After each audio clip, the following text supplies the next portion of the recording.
बिस्मिल्लाहिर्रहमानिर्रहीम। अस्सलाम वालेकुम दोस्तों, अपनी नेक्स्ट वीडियो के साथ आपको वेलकम करता हूँ अपने इस चैनल में। उम्मीद है आप सब खैरियत से होंगे। तो चलते हैं आज की अहम न्यूज़ की जानब। सबसे पहले तो हम बात करेंगे कि स्पेन नेशनलिटी देने के बाद किन लोगों की नेशनलिटी को कैंसिल कर रहा है, क्यों वापस ले रहा है। इस पर कुछ दोस्तों के कमेंट भी आए हैं, वो जानना चाहते हैं कि क्यों कर नेशनलिटीज़ 78 के करीब लोगों की जो है वापस हुई है। इस पे तफसीली बात करूँगा और आपको बताऊँगा कि क्यों ये कैंसिल की गई और इसके क्या इफ़ेक्ट्स दूसरे इमिग्रेंट्स पे पड़ सकते हैं। नई स्कीम से लाजमी तौर पे फ़ायदा उठाएं। एक नई स्कीम लॉन्च की गई है जो कि एक अहम स्पेन के सरकारी महकमे की जो है वो 20 साल सालगिरह है, जिस पे उन्होंने कुछ अनामात और कुछ बेनिफिट्स देने का ऐलान किया है। उस पर बात करेंगे वो किस तरह से आप उससे फ़ायदा उठा सकते हैं। इसी तरह एक अहम कंपनी जो कि काफ़ी ज़्यादा अहम समझी जाती है सुपरमार्केट की दुनिया में, स्पेन में, उन्होंने बड़े लेवल पे जॉब्स का ऐलान किया है। वो जॉब्स आप किस तरह अप्लाई कर सकते हैं, कितनी तनख्वाह है, इसका लिंक भी आप लोगों के साथ शेयर करूँगा, उस पर बात करेंगे। आखिर में आप लोगों के कुछ अहम सवालात हैं, उस पर बात करेंगे जो कि काफ़ी अरसे से काफ़ी लोग कर रहे हैं। हालांकि मैंने इस पर वीडियोज़ भी बनाई हैं, तो फिर भी कुछ नए दोस्त हो सकते हैं जो सब्सक्राइबर हैं, उनके लिए मैं वीडियो के आखिर में कुछ उनके सवालात जो बहुत अहम हैं उनके जवाब दूंगा। सबसे पहले तो स्पेन नेशनलिटी देकर क्यों कर वापस ली जा रही है और किन लोगों से ये वापस ली जा रही है, इस पर बात करते हैं। आपको बताता चलूँ कि इस वाक़े से ख़ास तौर पे तमाम इमिग्रेंट्स के लिए एक अलार्मिंग कंडीशन है कि नेशनलिटी ले लेने के बाद ये मत सोचें कि आप बिल्कुल जो है अब आपकी नेशनलिटी वापस नहीं हो सकती या कैंसिल नहीं हो सकती। जब आप ओथ देते हैं तो वहाँ पे कुछ पेपर जो आपको दिए जाते हैं, वहाँ पे ये वाज़ेह तौर पे लिखा होता है कि 4 से 5 साल के दरमियान अगर कोई भी आपकी ऐसी एक्टिविटी पाई जाती है जो कि मुल्क के मफाद के अगेंस्ट जाती है, तो आपकी नेशनलिटी कैंसिल की जा सकती है। ये बात आपने गौर से जो है अपने जहन पे रखनी है कि आपकी जो नेशनलिटी है जो आप ले लेते हैं, कितने अरसे बाद भी ली है, कोई भी स्टेटस पे ली है, तो आपकी वो कैंसिल हो सकती है। इसका मतलब ये नहीं है कि अब आपको परमानेंट तौर पे वो दे दी गई है।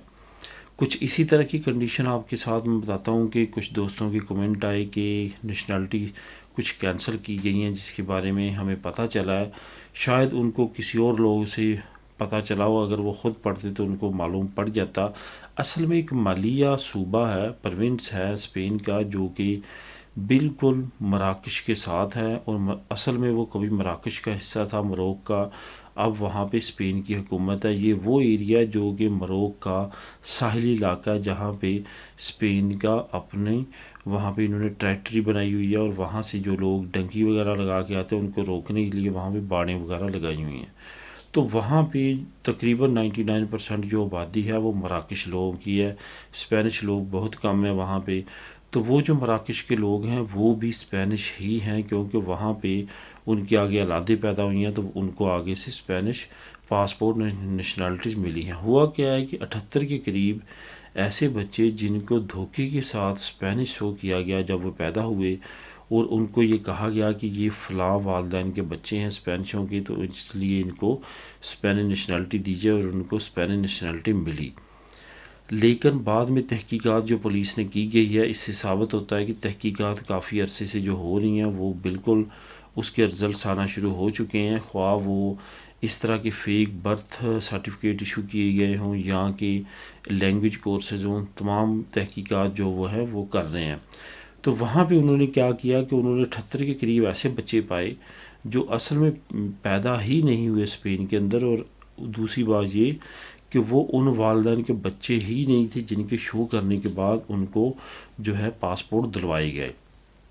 अब इस वक्त कंडीशन ये है कि 78 के वो करीब जो बच्चे हैं उनकी तमाम की नेशनलिटी कैंसिल कर दी गई है और अब वो बिल्कुल भी स्पेनिश नेशनलिटी होल्डर नहीं है। तो इसी तरह की एक्टिविटीज़ अगर इलीगल कोई भी करता है तो एक न दिन पकड़ा जाता है और उसको उसका ख़मियाज़ा भुगतना पड़ता है। मैं आपको इसका लिंक भी नीचे दे दूँगा ताकि आप इसके बारे में तफसीली तौर पे ख़ुद भी पढ़ सकें। अब बात करते हैं नई स्कीम की। नई स्कीम जो है ये आवे एक बड़ी फर्म है जो कि रेनफे के अंडर काम करती है।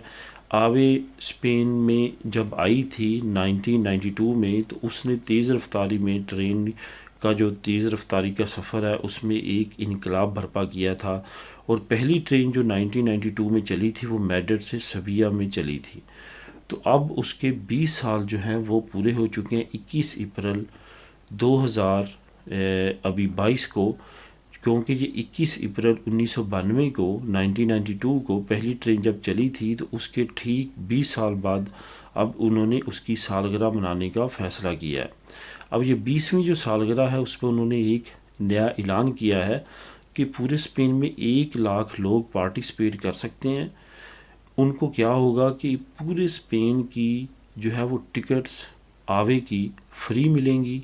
इन गर्मियों में वो सफ़र कर सकते हैं, विज़िट कर सकते हैं ऑल ओवर द स्पेन आवे पे सिर्फ़ और सिर्फ 15 यूरो में। यानी कि 15 यूरो में वो इस में अगर इनाम जीत लेते हैं 1 लाख लोग, तो उनको सिर्फ 15 यूरो में पूरे स्पेन का टूर ऑफ़र किया जाएगा, जो कि एक बहुत बड़ी जो है वो इनाम है। और इसमें अगर आप पार्टिसिपेट करना चाहते हैं तो लाजमी तौर पे करें। इसका लिंक मैं नीचे दे देता हूँ। अगर आप सैर का शौक़ रखते हैं तो लाजमी तौर पे इसमें पार्टिसिपेट करके आप अपना भी इंदराज करवा सकते हैं, और हो सकता है कि वो खुशनसीब आप हों और आप सिर्फ 15 यूरो में पूरे स्पेन की वो टिकट्स जो हैं वो हासिल कर सकें।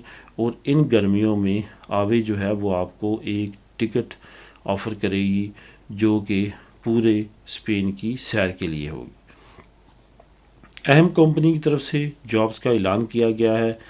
ये कंपनी जो है ये मर्काडोना है। मर्काडोना आपको मालूम है कि काफ़ी बड़ी सुपरमार्केट कंपनी है। वैसे तो ये लोकल है, लेकिन इसकी शाखें तकरीबन अब पूरे स्पेन में फैल चुके हैं। कुछ सूबों में महदूद हैं, लेकिन ये पूरे स्पेन में अब अपनी ब्रांचेस ओपन कर चुके हैं या कर रहे हैं। तो इनको तकरीबन 300 के करीब लोग चाहिए, जो कि मिनिमम सैलरी 1200 से 1400 तक होगी। इसमें स्टोर कीपर भी चाहिए, इसमें कैशियर भी चाहिए, इसमें जो शॉप्स हैं जो मर्काडोना है वहाँ पे जो मैनेजर हैं वहाँ वो चाहिए इनको। वो आपके एक्सपीरियंस पे और आपकी क्वालिफ़िकेशन पे डिपेंड करेगा कि आप कौन सी सीट के लिए मौजू हैं। तो ये भी अगर आप अप्लाई करना चाहते हैं तो इसका लिंक भी मैं लिंक नंबर 3 से नीचे दे दूँगा। आप उसको क्लिक करेंगे तो वहाँ पे आपको तमाम उसकी मालूमात मिल जाएगी और वहाँ पे आप अप्लाई भी कर सकेंगे। यहाँ पे आपको ये मैं बताता चलूँ कि मैं इंशाल्लाह ताला वक्तन वक्तन अच्छी ऐसी जॉब्स की जो लिंक्स हैं और न्यूज़ हैं लेके आता रहूँगा, ताकि आप अप्लाई कर सकें। काफ़ी दोस्तों की तरफ से जॉब से रिलेटेड भी कमेंट आते हैं। तो आने वाले वक्त में ना सिर्फ स्पेन बल्कि जर्मनी, इटली, फ्रांस और बाकी कंट्रीज़ के भी इसी तरह जॉब्स के ऑफ़र्स आप लोगों के साथ शेयर करूँगा, क्योंकि जिन लोगों के पास नेशनलिटी है, जो कि हमारी कम्युनिटी में अब आए दिन तादाद बढ़ती जा रही है, वो कहीं भी जाके काम कर सकते हैं। और ख़ास तौर पे जो इंटरेस्टेड लोग हैं वो उनको लाजमी तौर पे निकलना चाहिए। इंटरनेशनल लेवल का एक तो एक्सपीरियंस आता है, दूसरा वहाँ पे लिविंग स्टैंडर्ड और जॉब्स और साथ साथ सैलरी का लेवल काफ़ी ज़्यादा हाई है अगर कंपेयर किया जाए स्पेन के साथ। तो आपके अहम सवालों के कुछ जवाबात, जिसमें सबसे ज़्यादा जो पूछा जाने वाला क्वेश्चन है वो है वर्क परमिट के जो कॉन्ट्रैक्ट हैं उस पे। यहाँ पे आपको बताता चलूँ कि वर्क परमिट के जो कॉन्ट्रैक्ट हैं वो अगर तो आपका अपना ख़ुद का ज़ाती कारोबार है तो फिर तो बहुत ही इजी और बहुत ही बेहतर है। फिर तो आप अगर अपने भाई को या बेटी को बुलाना चाहते हैं तो बहुत ही इजी है। फिर तो अगर आप अपनी बेटी को, बेटे से मुराद जब मैं बात करता हूँ उसमें बेटी भी होती है, अगर बेटी आपकी पीछे फैमिली की रह गई है, वो 18 से ऊपर थी, नहीं आ सकी, बेशक शादीशुदा है, तो वो भी आ सकती है। कल को वो यहाँ पे काम करेगी, नॉमिनल जो है वो शो करेगी। जैसे नॉर्मली मर्द अपनी फैमिली को बुलाता है, इसी तरह बेटी भी आके अपनी बाद में फैमिली को बुलवा सकेगी। तो ये तमाम प्रोसेस बेटी और बेटी के लिए एक ही है। इसी तरह भाई के साथ भी अगर आपका अपना बिज़नेस है तो कर सकते हैं। अगर आपने दूसरे किसी से कॉन्ट्रैक्ट लेना है तो उसमें वही शराइत का ख्याल रखें जो अरेगो सोशल के लिए आप कॉन्ट्रैक्ट लेते हुए करते हैं, वही प्रोसेस है। उसी तरह फिंगर लेटर निकलेगा, उसी तरह आपने वहाँ पे भेजना है और 3 महीने के अंदर अंदर वहाँ पे स्पेनिश एम्बेसी में जमा होना चाहिए। ये चीज़ें जो हैं ये आपके लिए बहुत ज़रूरी हैं। सबसे ज़्यादा पूछा जाने वाला यही क्वेश्चन है, रेगो सोशल के बारे में कॉन्ट्रैक्ट जो है उसका भी इसी तरह करें। और मैं रेगो सोशल के बारे में जो लोग कमेंट करते हैं कॉन्ट्रैक्ट से रिलेटेड, उनको यही कहना चाहूँगा, कॉन्ट्रैक्ट लेने से पहले, पेमेंट करने से पहले, जमा करवाने से पहले एक्स्ट्रा खीरिया कि किसी अच्छे वकील को अपना कॉन्ट्रैक्ट दिखाएं, उसके बाद जो है अपनी रेगो सोशल के डॉक्यूमेंट जमा करवाएं।